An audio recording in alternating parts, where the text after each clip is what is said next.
Welcome back to another episode of the Strategic Shift. I'm one of your hosts, Priscilla Scott. I'm Diane Decio. And yes, we are back. We're back talking about all things business, changes that we've had to make throughout business and life, and pivoting, New projects. new projects. Yeah. So, our project is going really, really well.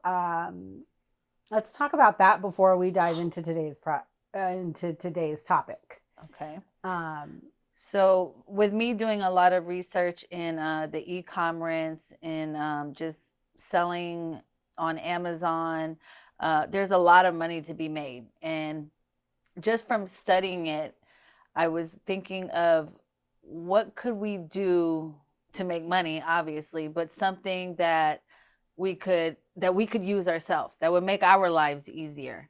And we both kind of came to the conclusion of just finding good hair product, for our kids, for ourselves, without the chemicals, it's just a lot of bad stuff that's on the market, and you're putting it on your scalp, which is, all pores. Like, this is your biggest organ of your body, and you're putting basically chemicals on it.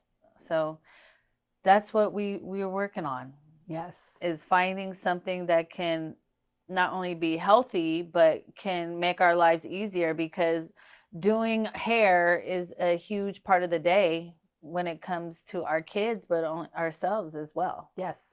Hair washing day takes like 8 to 9 hours.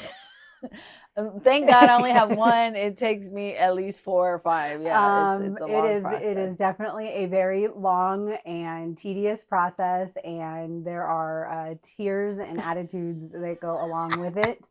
So that is so true. 2 things that have really, really worked for me.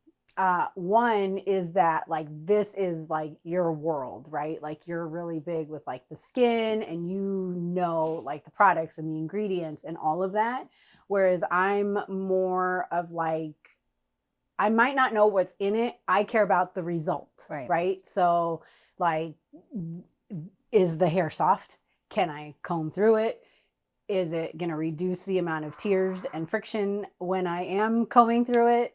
Whereas you're like, okay, this is a good product. This is a good ingredient. Yeah. So that's been really good. And the other thing was just focusing on products that we can use in everyday life. Like, it's not, I can't talk about something that I can't use myself. Exactly. So I would say the biggest piece of advice I have for anybody going into business is to make sure it's something that you actually can be the poster child for. Yes, that is going to work and is healthy, because we're in Vegas. So it's extremely dry out here. I mean, the water is harsh. It's dusty. The sun, it's just dry. You feel you could put lotion on and you'll still be dry, and like I said, just finding product at, I go to Walmart, Target, I look on Amazon, I go to Marshalls. I'm looking at a lot of different places to find, product that is going to help my daughter's skin, but not only that, with her hair, because, her hair, it definitely needs more moisture than the average hair. So that has been a challenge. It really has. And I've used, even you, how many different products do you use? Sometimes you're using combinations. I had to start making my own lotion because the lotions, they weren't working. Yeah, when you told me that, as we were like testing out stuff, I was really like, Yeah. I told you I'm more about like, how does it feel? What does it look like? Right. What's it going to do? And so to be able to say, okay, no, like we're really doing this. Yeah. And it does. So I tried some of our products Right. on my son. Right. And it was funny because the next day he was like, Mommy, can we try that hair thing again? And he was like all excited about how he even gave us ideas Right. for scents we could try out. So Yeah. that's been focusing on the business though, and not as much on the product. As we were looking at distributors, can you explain what like the Amazon FBA is for somebody who like might not know right offhand what that is? So from what I've studied, there is a lot of people making money off of just buying products at a discount and selling them on Amazon. But what they do is they buy the product, they label it, and then they send it to Amazon, and then Amazon holds it at their thing, and they're the ones who box it and ship it, and then you get your percentage. And you could do it several different ways. You know, a lot of people were doing it from Alibaba or these Chinese places, but with the new tariffs, everything is going up. This is affecting the market. This is affecting, I mean, regardless of if people don't really pay attention to it, it is affecting everything right now, is these tariffs. So look at the prices and like look at them now and compare them to about 6 or 8 months and see what the difference is. So that's why I thought it was really important that we find a product that's made in the USA, you know, so we don't have those issues, and we know where it's coming from. You know, it's not like coming from another country, and you just never know what you're going to get. And you do end up with a lot more challenges when you are dealing with something that's coming into the country, because you have like shipping delays. Sometimes, depending on what country it's coming from, maybe it's not in English, so the translation. Other countries, what they're allowed, the chemicals they're allowed to put in, or there's certain products, like there was a product that we were talking about recently for skincare that isn't sold in the United States, but it's a product that is widely used in Central America. So understanding that, Are you talking about Trent Nolan? Mhm. Oh yeah. But yeah, no, you're right. And I think like we're really just starting to see there's going to be a lot of price increases on products that were very cheap, you know, just. So you mentioned that the tariffs are also having an impact on the market. Yes. You were heavily in the stock market. I still am. Yeah. So for several years. Yeah, I've been in the stock market since the year 2000. Or 1999 to going on 2000. Are you worried with the way that it's moving right now? No. I've lost, like for instance, on 9/11, I lost $90,000 that morning. You know, when 2008 hit, I mean, it was like a down, you know, people were like committing suicide because of, you know, they just couldn't handle watching their fortunes disappear. But it happens. This is just part of, you know, the economy. And right now, when it's crashing, that's when it's a good time to buy, you know, and sit on it. But you got to think like commodities. What is really needed right now? Like we're coming up on Mother's Day.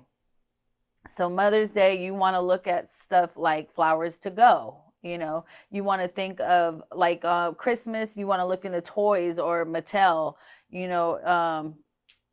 So you just want like people that work on their houses in the spring and home buying season. Yes, well, just stuff that has to build with home buying, like Home Depot, Lowe's. You want to invest in those type of companies. When it comes to school starting, you know, look into Amazon because a lot of people buy. So you just kind of think out of the market of like, okay, what is needed? Energy is always needed. Oil is always needed. Transportation. Gold is huge. Right now, gold is almost up to $3,000. This is the highest it's ever been. I've been investing in gold since it was $500 an ounce. You know what I mean? That is a precious metal that is going to be, you know, it's strong. It's a strong buy. So there's a lot of things like that, you know, are not going to go nowhere. I mean, even though Tesla is taking hits, right now would probably be a good time to buy because you know that this man has the potential to make a lot of money and he's consistently coming out with things. So you just kind of got to look at what's going on around you economy wise. If I was to get into the stock market, maybe even looking into bonds, you know, if you got money that's just sitting, why not put it into a bond that's going to make 5%, and you'll get that in like 6 months, you know. So there's a lot of high yield accounts when the market is crashing that you could switch your money into and it'll still be making money. So I don't think a lot of people, yes, would probably be like, oh my God, the market's crashing. But if you sit and hold tight, then Now, are you very active in your trading, or do you have someone that does it for you and you just continue to educate yourself on so I put my father into it because he's a numbers guy and it? he Okay. likes to watch TV and the news because you do got to pay attention to what's going on in the economy. I'm in it, like I'm constantly, paying attention to what's, like if you see Starbucks in the winter time and you got a line around the corner, you might want to look into Starbucks or, you know, restaurants that you're in because a lot of them do have stocks. So that's actually an interesting concept because so years ago, my background is in government work and working with senior citizens, there was a retired stockbroker and he had told me, find a company that has like withstood the test of time, no matter what it is, whether you like them or don't like them, and just stick with them and ride their highs and the lows. And he had told me like buy. So for me, it was AT&T because they've been around since the 80s. Right. And so he's like, when they're high, you sell half. And he's like, because I started out probably with like $200, right? It wasn't very much. Something. And so he's like, buy what you can get when you can get in, but then when it's high, sell half, don't sell all of it. Right, yeah. And then he's like, when it comes down low, then you invest just a little bit more. When it goes up, sell half. And so he's like, you ride their waves because you know that it's a long-term company with a good reputation that's been around for a while. And so that was really helpful advice to me, but I had never really considered like, I am a heavy coffee drinker. Yeah, you gotta look at it. So to look at like, oh, okay, the line is long, or like Mattel, I have kids. I think I probably buy at least one toy or a Happy Meal with a toy or something to do with a toy every single day, but I wouldn't think like, oh, okay, let me look into Mattel. Yeah. No, so that's definitely really good advice. And just food, commodities like corn. I've made money off corn. I've made money off coffee. Apple is a huge, Apple's not going nowhere. They are not as good as they were because there is a lot of competition, but they're a strong stocks. They have like, they're connected with a lot of their bigger, computer systems. But they've got a huge, so I'm an Apple girl. My dad is an Android guy, and my dad is older. He will bring me his phone and be like, how do I do this? I'm like, I can't help you. Like, you're going to have to switch to an iPhone. Right. If you want my help, this is how we're going to have to do it because I don't know. Like, I would probably have to give his Android to a toddler to figure it out because I'm not going to. Yeah, I love Apple. I've been Apple I can't. But some people might think, Apple is so established and it is a higher price per share that it might be something hard to get into. No, I mean, right now, because the market is being beat down, it is a good time to start looking into buying. Okay. Yeah. But I kind of want to see what's going to happen with the tariffs because they're kind of in negotiations. Like for instance, if China says, hey, you know what, we're going to pay the tariffs or whatever, you could see the market just shoot up. You know what I mean? Or if they're like, you know what, we're going to fight this. Then you'll see the market go straight down. So it is a lot of just little things that are said that can affect it. China in particular is a huge player worldwide, not just the United States, but the United States in particular. Like everything says made in China. And I know that that's been like a source of contention for some people. You can agree, you can disagree, but they are a huge player in the market. But the quality is horrible, unfortunately. You know what I mean? Like a lot of the quality things that are made in China are rushed because I bought a lot of things in China, from China, just even starting the business, it's just. So funny China story. Way back when I was married, it was a brief moment in history, and my wedding dress came from China. So I had gone here, and I mean, I had like this huge ball gown, right? And wedding dresses are expensive. And let's start there. Yeah. And that dress was like thousands of dollars. And, my parents were like, are you sure? Right. So I remember looking, so my sister-in-law is like auctions, buying stuff off Alibaba. Like Mhm. she can find a good deal anywhere. And so she had given me the information for AliExpress, which is Yeah. another one. Hmm. And we typed in the order number and we found my same dress, How much? $180. Yeah. And it was like $3,000 Oh, here. yes. So I was like, okay, I'm going to take my chances, right? So we ordered it off of AliExpress. Uh-huh. It takes like 2 months. It gets here. My mom calls me. She sends me, and mind you, it's this huge ball gown with like a long train Right. and everything. And the box is like the size of this pillow. And my mom calls me and she's like, your dress is here. And I was like, I need you to open it because if it's not, and now we're like, I got married in March and it was like mid-January. And I'm like, it is too late to find another dress. I was like, Mom, I need you to open that dress. And if it is not what I thought it was going to be, I need to have a private meltdown. So I need you to open that dress and send me a picture. And she opens the box and the whole thing just goes poof. And it was the Yeah. exact same dress. Oh, it was? It was. Okay. And Good, the quality was the same. Oh, okay. Yeah. But yes, Yeah. it came from China and it was like $3,000 cheaper. Yeah. It's a lot of money. People are making a lot of money right now with the upsell from China to here. I mean, look at the plastic organizers. You know, they go Yes. for $6, but then they're selling on Amazon for 17. And whoever is selling these, and I've been watching it for 3 months. The first month, 70,000. They sold 70,000 units. The second month, 60,000 units. The third month, and it ain't even the whole month, they've sold 50,000 units of plastic containers. Even if you were to make $1 to $2 on that, you're talking. I love plastic containers. Yeah. My whole house.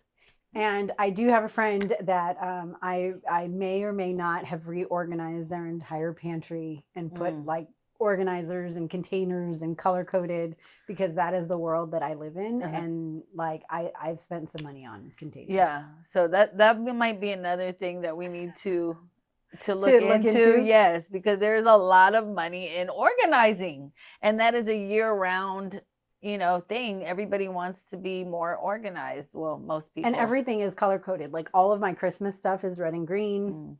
I need you to come to my house and help me. My garage, there's like sections on like all the shelves with like all the plastic containers and like the kids' toys and yeah. That saves a lot of time. Seriously. It does. I can't function in like chaos and disarray. Yeah. And it's something that I've tried working on because I notice in my son, like, he's like, but it has to be. And so I'm trying to like let go so that he's not as like, right. With other kids. But yeah. So that takes us into organizing, being more organized, especially with starting a business. Yes. How we start a business and like, because when you do start a business, it could be overwhelming. Oh, I got to get licensing. I got to get the trademark. I got to get labels. I got to get, and that's why it's really good that we have you in this because I'm more of like, okay, a list of things to do. Okay, I got to go knock this out. But when it comes to starting the corporation, going and getting the bank account, even having the business plan, because what if you do want to go to the bank and get more money for your business? You got to have that. You have to. Well, not just that, is if you plan to fail. If you fail to plan, you plan to fail. Exactly. Like you have to have a plan, whether or not you're seeking a bank loan. My consulting business is self-funded. I've been very fortunate where I don't have any loans on it. So I haven't had to ask for money. But in the same sense, like you got to know where you're going, like strategic planning. If you don't know like how many sales you need, how many customers do you need, what products and services are you working on, like all of that has to be clearly ironed out. And I think that's why sometimes new business owners fail is because they go from the constraints of working as an employee and it has so much structure and so much red tape and so many guidelines and so many things that you've got to navigate through that then, this appealing time freedom of I can be my own boss, I can do my own thing. I don't have to budget no. and turn in monthly reports and tracking, but all of that is what it takes to run a successful business. Right. And Definitely. you do have to have all of those metrics and all of that planning in place. And I think sometimes the appeal of the freedom, Well, just even having like an address or like you know, the phone number or the website has to have an email with your business. It can't be a Gmail, or there's all these kind of like little things that you have to make sure that you check off in starting the business. well, and hosting, like the first time that I had to get a website and having to learn, like, okay, you buy the domain here, and then there's all these other places you can host, or even knowing how to find some of those tools is important. And I've learned now that it's not as difficult as I thought that it was. And we live in a day and age where like DIY is so popular that there are services out there that help people be able to do it themselves. Oh, okay. Um, Which one do you like? I love Wix, You like Wix. because like I am not like a web developer, Right. right? You know, MySpace had us coding, Right. but I by no stretch of the imagination can I code a website. And so I do have a web developer that has developed some of the more complex projects for me. And he uses like Elementor and WordPress, and he will hard code things. And then when I have to go in and make an update myself, I'm on the phone. I'm like, hey, Michael, Is it how do, hard? Yeah. yeah. But with Wix, I find that like I can go in and make tweaks and updates Oh, nice. without having to like call Michael every 2 seconds. How do I upload a picture, or how do I change this video, or how do I? So the functionality for someone who doesn't have a background in web developing, Wix, Squarespace, those ones are a little bit more like cookie cutter. Right. Yeah, I'm not good at the coding. I don't know anything about the coding. I'm not even technical like that. So yeah, and when you're not like that, I like even starting my business, I spent like $800 on websites, and this person, oh, I'll do this, and as soon as they get the money, they change, and it was like I went through like 3 different people just to get a basic website. It's not easy. So yeah. Well, and I think starting a business too, you brought up like the $800, knowing what things you need to pay for and what things you don't. I had a friend who paid like $250 for an EIN and didn't realize that an EIN is free, but they paid a service for somebody to get their EIN number. And so there is also the risk of being taken advantage of if you don't properly educate yourself. It's brutal. It is brutal right now because the economy is the way it is. There are so many scams, and people will promise you the world. Oh, I can help you make $10,000 a month, and you know, and I'm not gonna lie, I've come across a lot of scams because I was trying to search out some knowledge or some way of making money. And it's amazing, you know, because I just don't see how people can wake up in the morning and say, who can I get over on today? But there is a lot of people that are looking to get over, and you definitely should do your research. Do not be in a rush just because somebody promised you something. Do not be in a rush, because I'm telling you right now, people are hungry right now. Yeah, and they look at people that are desperate. And I mean, that's how they get rich. Exactly. Is they get a few people that are desperate, that are, if it seems too good to be true, if you don't have to put in any work, it's too good to be true. It's too good to be true.